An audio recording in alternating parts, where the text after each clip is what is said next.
Today, it is 3 months since WHO's Director General declared a public health emergency of international concern over the outbreak of novel coronavirus.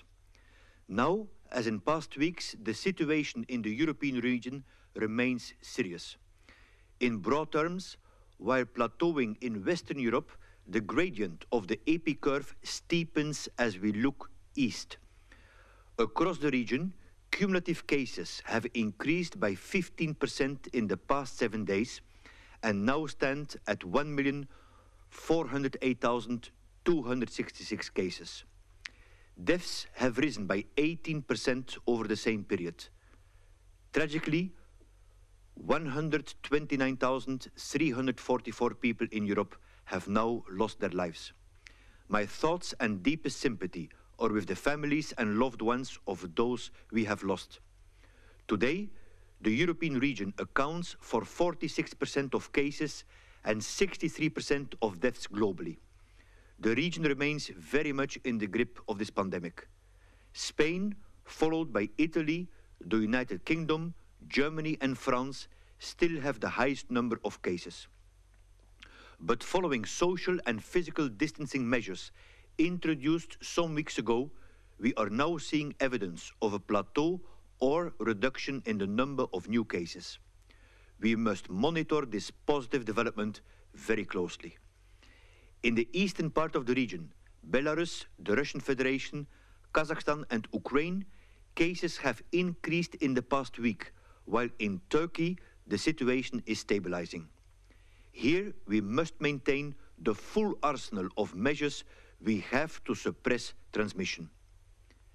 As these figures demonstrate, the situation across our region is not uniform.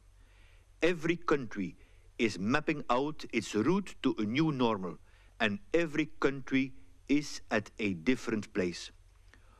Of the 44 countries in the European region that have implemented partial or full domestic movement restrictions, 21 countries have started easing some of these measures to different degrees, and a further 11 are planning to do so in the coming days. As I have said before, this virus is unforgiving. We must remain vigilant, persevere and be patient, ready to ramp up measures as and when needed. Last week, we issued essential guidance for countries considering and planning COVID-19 transition.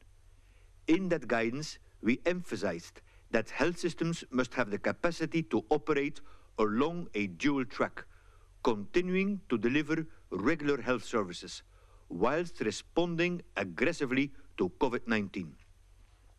It is clear that both health service and society-wide measures put in place to address COVID-19 have had an effect both on the delivery of other health services and on people accessing such services. Other vital health services have been crowded out. I have 2 key messages for you today. One, to the governments and health authorities. I urge you to find ways to reintroduce other health services safely and quickly, once community transmission is under control.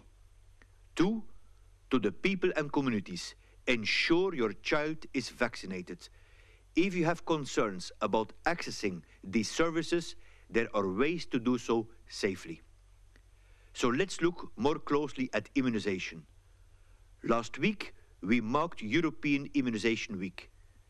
Immunization is one of the most effective health tools we have, protecting children from many diseases that would otherwise be debilitating or deadly.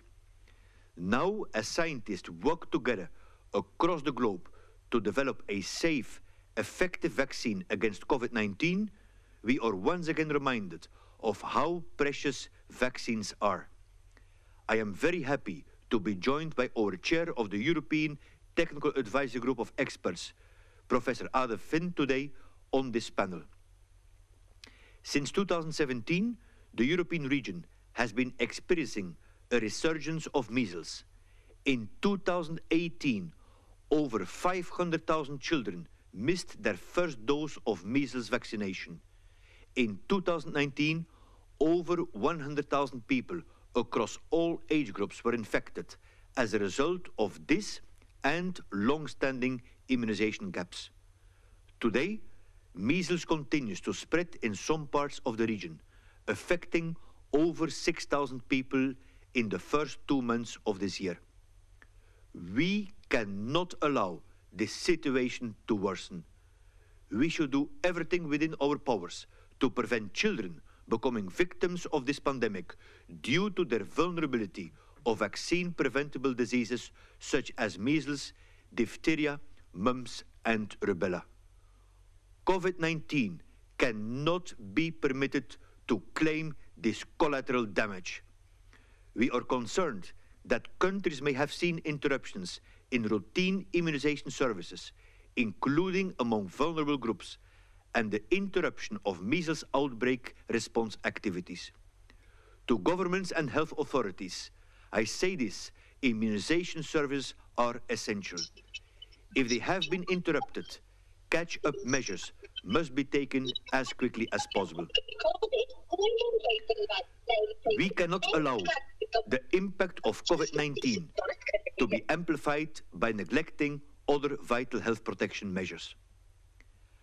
I do appreciate that during COVID-19, countries have found new and innovative ways of reaching children, using temporary vaccination points.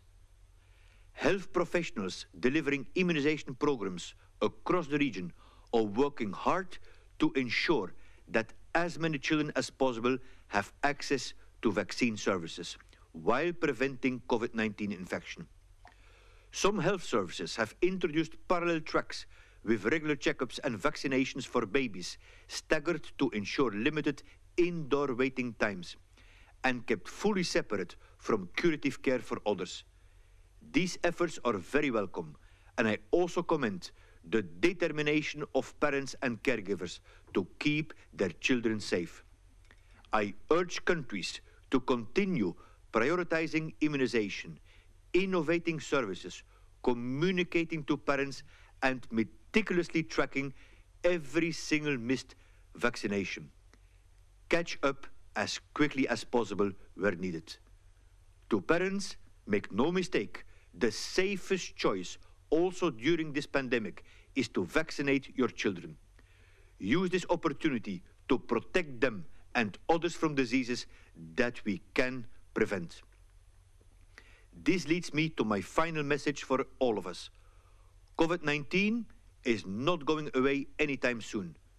Dual-track health systems can offer the flexibility and resilience needed to manage repeated waves of coronavirus infections and the increasing demand for other services. The new COVID-19 Health System Response Monitor, launched by the WHO Regional Office, the European Observatory on Health Systems and Policies, together with the European Commission, is collating evidence of how health systems are responding to the pandemic. Please use that valuable resource. We must be alert and open to new ways of delivering and receiving health care. We cannot risk seeing the tragedy of COVID-19 mirrored in a second catastrophe of ill health from other causes. In short, to authorities, maintain a dual-track health service. To the public, keep using immunization services where available. By doing so, we leave no one behind. Thank you.